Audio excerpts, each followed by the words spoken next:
Bonjour, je vous ai opéré d'un canal carpien. Donc j'ai réalisé la libération de votre canal carpien, je vous rappelle, avec la technique sous anesthésie locale et à l'aide d'une caméra. Vous n'avez donc qu'une petite plaie d'1 centimètre sur laquelle j'ai posé un ou deux strips et qui, en fonction du saignement, peut-être soit taché, soit pas taché. Nous en reparlerons plus tard. Normalement, après libération du canal carpien, vous devez déjà aller beaucoup mieux et passer de bien meilleures nuits. Je vous rappelle que vous pouvez bien évidemment bouger la main comme vous le souhaitez. Ceci dit, les 24 premières heures, pensez bien à garder la main quand vous ne l'utilisez pas le plus haut possible. Pourquoi? Parce que le saignement dû à votre cœur qui est une pompe sera bien moindre si la main est au-dessus du cœur la plupart du temps qu'en dessous. Notamment, on a vite tendance à oublier qu'on s'est fait opérer de la main et si on n'a pas son écharpe, on marche la main en bas et la main aura tendance à gonfler. Ceci est encore une fois surtout valable les 24-48 premières heures.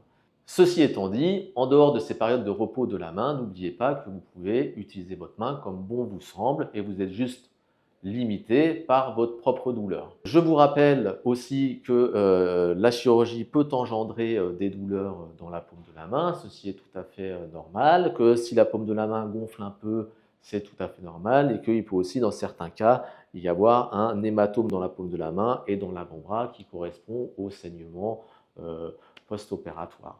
Nous nous reverrons dans 12 à 15 jours pour la consultation post-opératoire. À cette consultation-là, j'enlèverai les strips s'ils n'ont pas été déjà enlevés et vous pourrez me poser toutes les questions qui vous passent par la tête et nous verrons si vous pouvez reprendre votre travail. D'ici là, vous normalement serez vu par une infirmière tous les 2 jours. Si je vous ai déjà opéré d'un côté et que vous avez l'habitude de cette chirurgie et du pansement, vous pouvez éventuellement ne faire qu'un pansement par l'infirmière et faire tous les autres par vous-même si vous vous en sentez capable. Le lendemain de l'intervention, vous êtes appelé par la clinique ou Père Catherine afin de prendre des nouvelles de vous et de savoir si tout s'est bien passé et notamment si vous n'avez pas trop de douleur. Dans ce cas-là, on pourra alors réadapter le traitement antalgique. Si vous avez besoin d'informations complémentaires entre l'appel téléphonique du lendemain et notre consultation post-opératoire, vous pouvez bien sûr contacter Catherine.